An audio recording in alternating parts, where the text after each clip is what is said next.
Hey everybody, and welcome back to Kerbal Space Program RP-0. We are out on the launch pad today with our new and revamped Callisto lander to fulfill the contract we took last episode before that, a few episodes ago.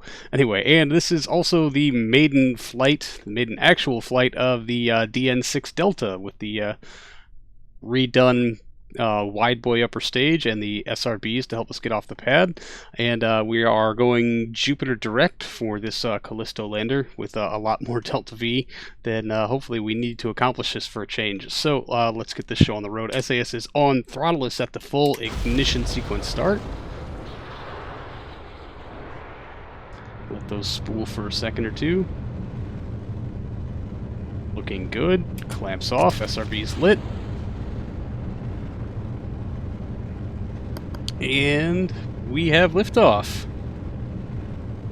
Alright, we are going. SRBs are really pushing us along. 1.2 something off the pad. I want to say like 1.22 to 1.25 sounds fairly appropriate. So we should have a much easier time to orbit with our newly redesigned DN6 series than the last time we attempted this mission, those many years ago, where we ran out of time. Now, of course, I was stupid and accepted the contract, then had to wait like a year before we could actually get this launch off the pad.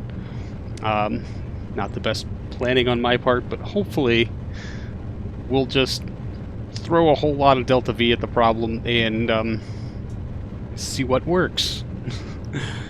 The appropriate application of Delta V and TWR can solve most issues. But anyway, it is time to start leaning into this gravity turn, so I'm going to go ahead and get this thing the rest of the way to orbit. I will pick you up there.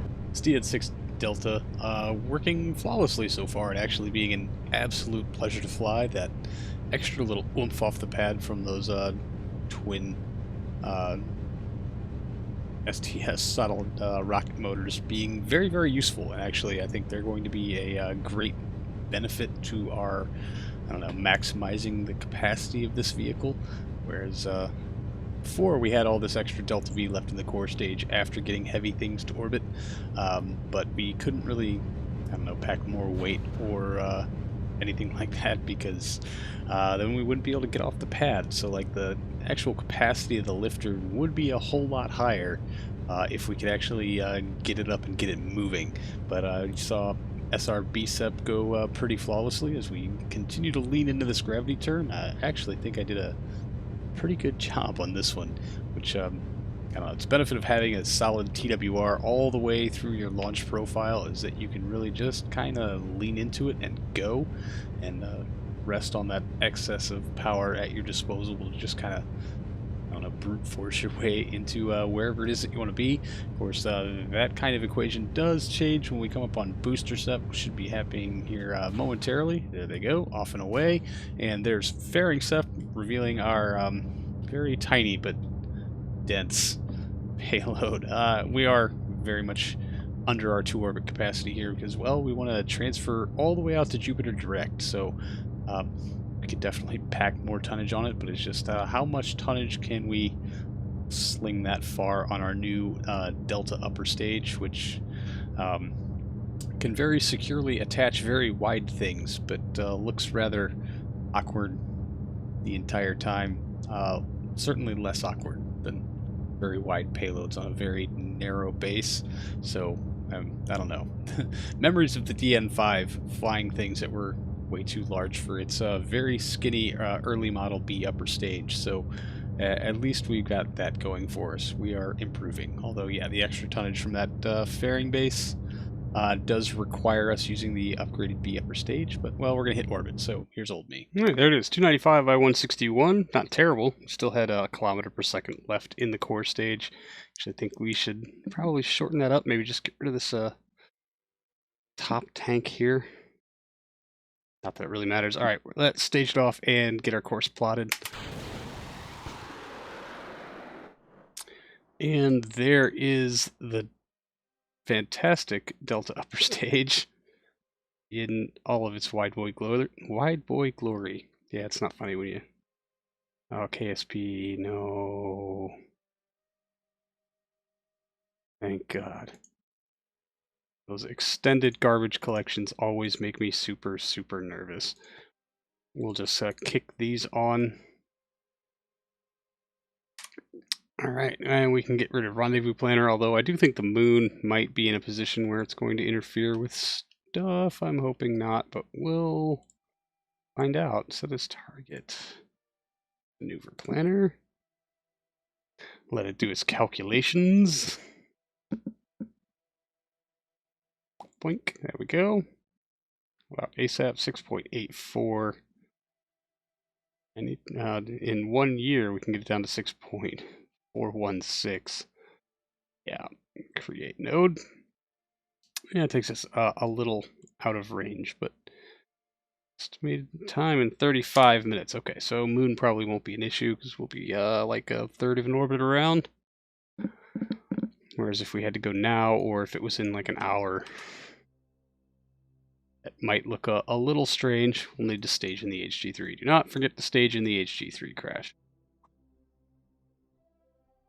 Oh, yeah, because it's still making that calculation based on RCS to ARM, HG3 active. Why are... Oh, I left these open because balloon tank. Yeah, we just need to go. 13 minutes of runtime is going to give us not quite enough to get there. Eek. That's okay. So we've got oogles of Delta V in our capture stage. Acknowledging. Swinging right past it. Let's just see how you're doing. Very stable. Ignition.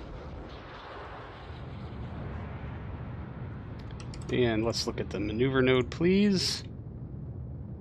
And hold the H key, because we're not going to need any of this thruster fuel. We might as well get rid of it just as quick as we can. At 2 or 3 meters per second. Well, the thrust we get from the thrusters isn't really the point. It's getting rid of the fuel that saves weight. Yeah, I mean, unspent fuel is just Delta V left on the table that we could be using for other things.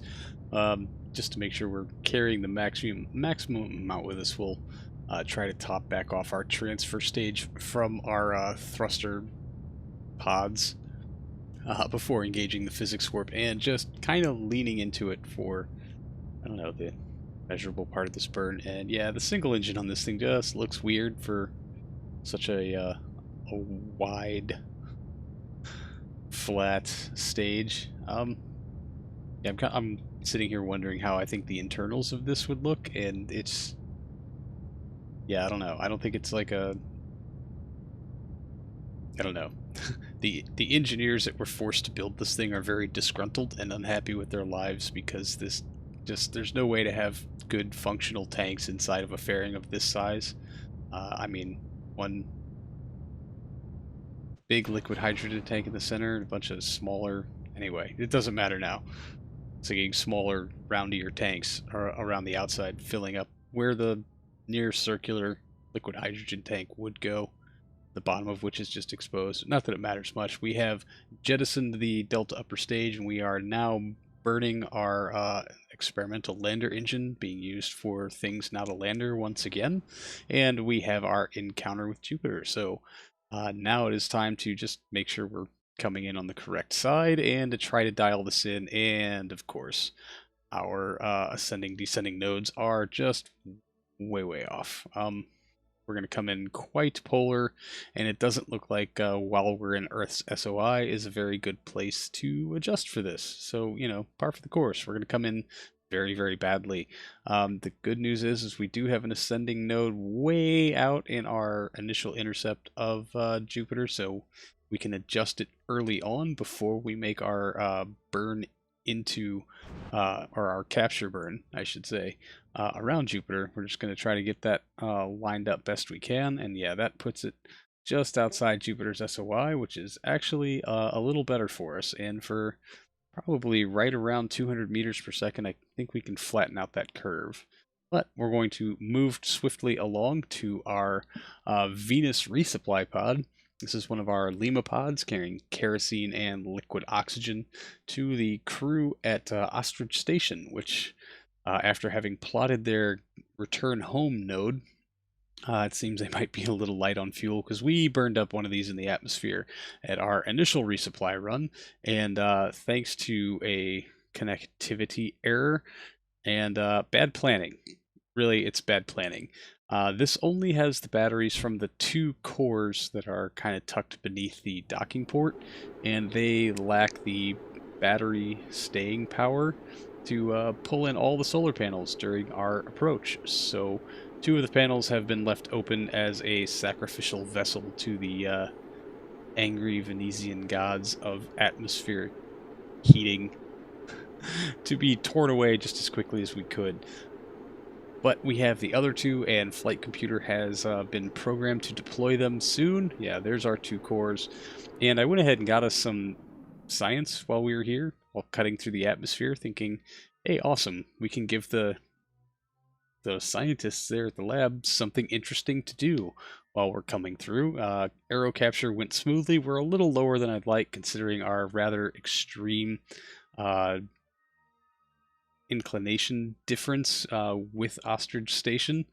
But the good news is we are within comms range of Ostrich Station, which will, because of the remote tech unit, give us instantaneous command of the pod itself, so we can get those solar panels out, get our comms deployed, and then start to balance out our fuel before we'll do more than a few aero capture or aero braking passes before jettisoning the heat shield.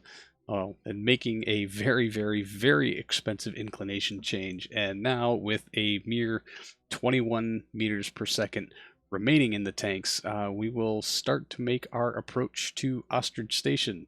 It did take about 110, 120 meter per second burn to line ourselves up for this particular rendezvous.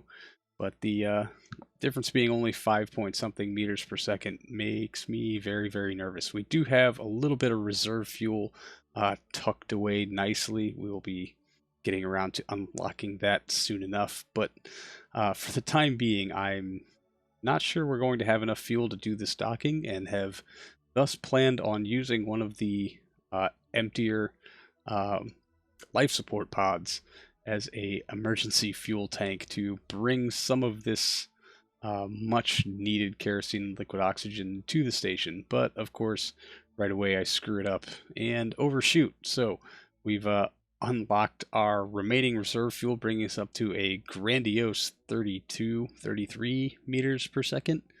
Yeah, so see how quickly we are depleting that fuel while trying to zero out our relative velocity to the station, and then start to make our approach in earnest. And thankfully, we were well within the threshold where I could actually use time warp and not cause physics to poop the bed, which that made me happy, because honestly, without time warp, trying to do a docking on such low fuel, I don't think I would have had the patience to do it. But I don't know, something about the necessity of being very careful with this caused me to take a couple of big steps back in adjusting how I approach the station, figuring, well, if I screw it up and if I have to back off and then try to align myself again, we're probably going to run out of fuel. And I really, really, really did not want to do like 3 dockings this day. They're always a struggling point for me. So there would be lots of just get ourselves moving in a direction, hit the time warp button, and wait to see how incredibly off we were, which generally, thankfully, we could correct for in just a few simple, small corrections as we go ahead and make our approach, and then, I don't know, zero ourselves out, realign, adjust that incoming trajectory, and then try to pull ourselves in for a nice, clean, and easy docking. This is the part that did take some time, because, yeah, I had to be extra careful. We've already burned through another 10 meters per second of our fuel, and we have none left to unlock. So really, if this goes badly, we might get one more attempt. perhaps, but then it's going to be a rescue mission and docking time. But I'll pull ourselves in. The thruster balance does need to be adjusted on this thing, but not by much. When it's full, it's pretty easy to pull it off in single pass. I'm pretty proud of that one. Can you tell? Anyway, it is time to offload our fuel into the awaiting Chestnut spacecraft, which brings it up to full with actually a little bit to spare left in our pod. Now, we've kind of burned through all the science this thing has left to do. So I don't really know if we're going to be cycling another crew out to Ostrich Station or not, because we've kind of collected as much science as they got on the incoming pass, plus a few other things. I did forget to transfer over the telemetry report we got coming through Venus's atmosphere. So, you know, that's a thing. I feel really dumb about that. That probably would have been a couple hundred science points, which transfer or translate to a couple of grand in payout. But you know, it was too late. The engine had been fired, the fuel had been burned up. We're going to go ahead and hit this orbit all the way around. That brings us down to 63 kilometers, which of course is more than enough to make sure the pod is completely destroyed. Really, just getting it anything below about 110 would make very quick work of the thing. Changing gears yet again, this is actually going to take us into Twitch recap territory, where things are going to get very convoluted very quickly, because we're going to look at about 5 different spacecraft that all look exactly identical. This is our Enceladus lander mission, currently in orbit, making an adjustment to make its next flyby of Enceladus, which will yield exactly no change in Delta V. The flybys are purely ornamental at this point. The likelihood of this mission being a success in really anything is pretty slim to none at this point, but we're going to keep trying, see if we can't turn this 890 meters per second into something magical, or maybe with enough gravity assists we can pull off a landing by the mid-2090s, 2100 or so, just enough very tiny incremental gravity assists of Enceladus may yet yield positive results if we just keep, I don't know, breathing on this snowball. I think we're more likely to gravity assist Enceladus out of Saturn orbit than we are to actually land on it. So just keep that in keep your expectations low for this little guy. But we've made the correction, and we have the flyby coming up in something like 26 or 28 days. So, you know, things will happen in that regard rather quickly. And so we're going to transfer now over to our Callisto lander / orbiter mission in Callisto orbit. Now, mathematically, I should mention that it's pretty impossible for this thing to land. After reviewing the footage, crunching the numbers, referring to comments, there just is not enough fuel to turn this 1200 meters per second into an actual landing. Our speed at periapse is something like 2.4 kilometers per second, while 600 would deorbit us. That still leaves a pretty significant difference in our available delta V and our resultant speed at deorbit. But I think we have figured out that we can probably very safely land from a low Callisto orbit with about 2,000 meters per second of delta V, which is contained within the lander section itself. So hopefully our new mission that is currently en route and will be here in about 3 years may have a better chance of succeeding if we can just get it into orbit with even only fumes left in that transfer stage. Anyway, so the decision has been made to put this into a polar orbit in hopes that we can cover a few biomes that we have not yet been able to cover with any of our flyby missions. I'm sure there's some biomes up there that we have yet to cover, and well, if we can radio in some of that science and turn it directly into money, I think we'll actually be in really good shape. So we'll fire up those 4 main engines and the thrusters. They use the same mix, so we shouldn't have any discrepancies as far as like fueling problems and get ourselves into a straight 90-degree inclination, and then make one quick pass to try to farm for some biomes, just see if we've got anything left on the table. And yeah, sure enough, almost right away, Callisto's Valhalla Crater comes up as a new biome, one we've definitely not covered. Now, can we get the radio in before we are not in the biome? The answer is yes, but being in space high means that we really only get one or two things to radio back before things turn to not useful. So we have another decision to make as far as this mission and what it's going to do in the future. Now, we have enough fuel to lower our orbit into a low orbit. However, that makes it a pretty crappy comms relay. And we could also boost our orbit into something that would be useful as a comms relay for our incoming mission, but means that we won't get nearly as much science available to us to radio in, because it'll all be high science. So that's a decision still left on the table. And so changing gears once again to something that looks alarmingly familiar. This is our Europa Clipper mission, which if you remember last time, we had about 1 million nodes planted out for this thing to actually get into orbit of Europa and hopefully have enough fuel left over to land. Random overheat warnings from flying past Jupiter for reasons yet unknown, but we do have a node plotted out for just a few days away. We figured we might as well make sure we get in there on time and get things plotted out. Now, I'm almost certain that this node should have been exactly at periapsis. If you remember, our Jasper mission had a node shift happen to it as well.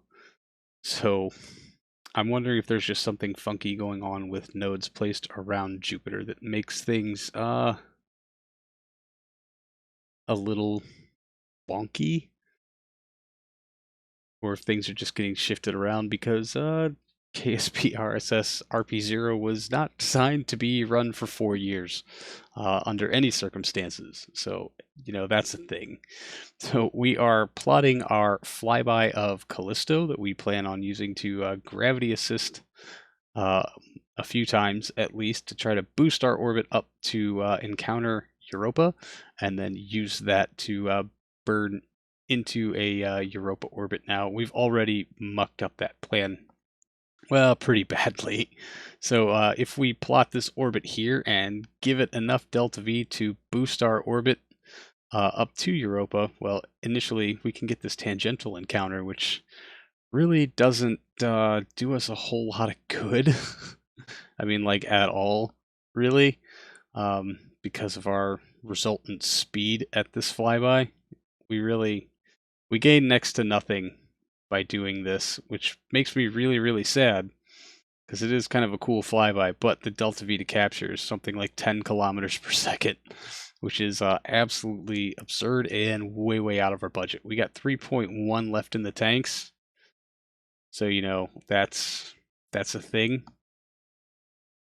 We're going to try to make this as direct as we can, but even if we burn more than half of that, we're nowhere near where we need to be to start actually encountering Europa. I think we have to burn 2.9 kilometers per second to boost our orbit enough to maybe encounter Europa. IO pretty useless for flybys. I think we might just have to do a bunch of looping passes by Callisto, although unfortunately our relative speed is high enough to where it doesn't really make much of a difference. So we're going to have to use this flyby to boost up our periapsis a little bit, kind of lower that tangential speed before we can actually start doing any good with gravity assists.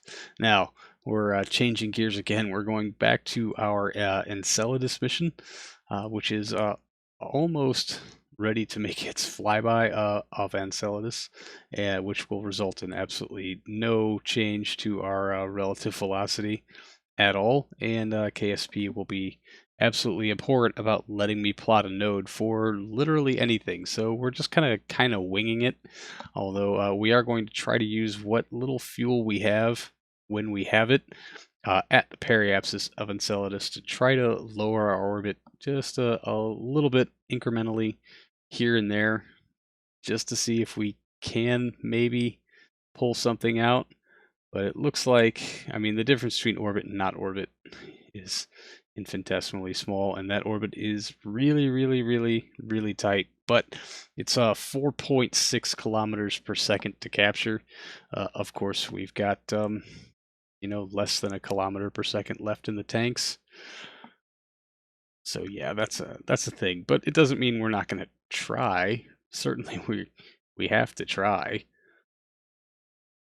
Well, at least we'll give it our all, and if the mission runs low on fuel, then so be it. But I'm also thinking that the Delta V to land here at Enceladus has to be absolutely tiny.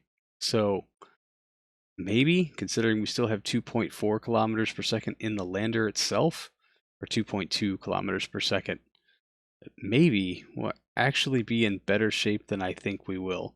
So we did do a quick engine light there at our periapsis, trying to bring down our orbit as much as possible. It's going to take at least 3 dozen more of those passes to even accomplish anything, but the eye candy will be nice every single time. That view will never not be amazing. So now that we have cleared our flyby, we will go ahead and try to set ourselves up with another node and see exactly in how long we can get our next flyby. And the answer is 432 days, it looks like. So we have our next one queued up. We don't have a contract for that mission, so it's I don't know. We got time. We might as well use it. So now we are going to jump back to our Europa Clipper mission, which does have its flyby encounter in just a few days, for which we have plotted out a 900 meter per second burn to try to boost that orbit as much as we can, or it's really boosted up quite a bit more, although I think our current encounter is coming in on the wrong side. So that really does look like it's going to try to reduce. Man, did I just not catch that, or am I doing this entirely wrong? It's very possible. I do lots of things wrong on live streams because I'm so incredibly distracted. It's really hard to play games and talk and, I don't know, all that stuff all at the same time. It's a lot of fun. I really love doing it, but it is difficult sometimes, especially when you're like me and you can't really like walk and chew bubblegum at the same time. It's definitely a challenge. So as we are swinging through our periapsis, we'll pull an about face and light the engine. We're just kind of winging it, playing this entirely by ear and bringing ourselves down fairly close. Not call it close enough. We certainly could have been a whole lot closer in that pass, and maybe it would have yielded much more positive results. But we are going to plot a node to reduce our apoapsis down to just under Calypso's orbit, in hopes that any future flybys will be certainly more fruitful, or at least easier to deal with. That's just a quick 62.0, 62 even. There you go. Meter per second tap on the engine. So that should hopefully help improve the efficiency of all future flybys for this mission. That maybe we'll actually get this contract done on time. Not looking good, and that's like an 8 million Kerbuck hit should we fail it. So we're going to just have a quick look around and see how long is until our next encounter. And it looks like it's a pretty long time. And plus we have a random one with, I think that was Ganymede, that just showed up on the clock. Yeah, probably not good. So we're going to have to make a correction burn to avoid that because, well, we really just don't want our telemetry getting thrown off for absolutely random reasons. It could really just screw up absolutely everything. And we do have one or two other things to take care of this stream. But thankfully, the timing was such that we can go ahead and make this very small correction, boost our periapsis up, and then hopefully give ourselves a nice free encounter in something like 100 and... Oh, I've already forgotten the number, but yeah, 187 some odd days. We'll get our next free flyby, which hopefully we'll be able to make further corrections to that periapsis and get ourselves just a little closer to our goal of please, please, please let us get into orbit of Europa and maybe put one in the W for a change for any of this series of missions. Anyway, switching over to our last action item of the evening, we are taking a visit to a dear old friend, the Clarkson Alpha, Jeremy Clarkson, out in orbit of Uranus, is going to make a correction to put it into a slightly more polar-ish orbit. We're going to increase our eccentricity in hope of being able to cover maybe one or two different biomes, although quite technically this would be an equatorial orbit. The planet's axis is tilted at 90 degrees, and orbital paths here are just kind of funny, but it's not really mapped in KSP. So we're kind of like bending the reality at this point, where this should be considered an equatorial orbit, but it's not. But it is, but it isn't. But we do have some unspent fuel in this spacecraft, so we figure we might as well try to use everything that we can, at least to maybe biome farm just a little bit. I think we have enough here to put our periapsis within the atmosphere. So if we wanted to, maybe we could try to find or farm some in-atmos science before we let the mission just kind of self-terminate. Although I really just kind of don't want to do that. I really enjoyed flying this mission. It certainly was a lot of fun. But we'll have to see how it goes. I'm going to do all of the sciencey farming bits on my own time because, well, this episode has been long and certainly eventless enough to where I'm not going to keep you trapped here for that. So that's going to do it for this episode, everyone. Thank you so much for hanging out. I really do appreciate it, and I will see all of you in the next one. So until then, see you later.